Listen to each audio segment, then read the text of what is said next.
Iringi Roma tanga make ira iwaga nagango maminga.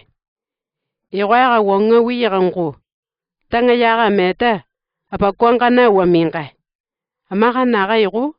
Iwanya kwa abana winga angre tangi. Igu njisi iwanya kata wiyaga.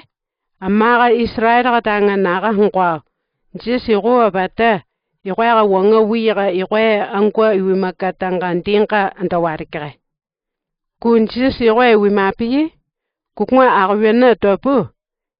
Yaga. Rukui. Amaga naga tugu. Angwana ngawaga. Shira maka wishingaga. Igu Israel igu nenga winyata. Nega nga agwiranga namashikaraga. Rukui.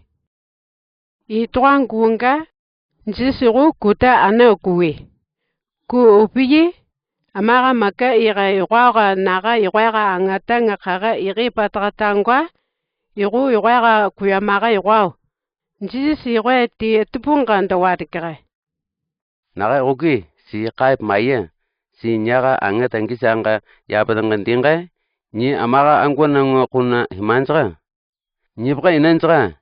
Ni amaga yoga dangangwaga yaba ima mama. Iwaya kanakina ina wimgana. Nyaga magi iranya miringa iwangi. Nkwa si uwe twangumdere. Igu awangiya.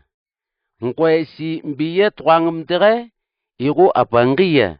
Iranga nga wonganyi yangwa sete magi twangumdere. Igu imagangiya. Rukure. Inkangi njisi igu kukungwa inga kata wiyaga. Yangwe ita.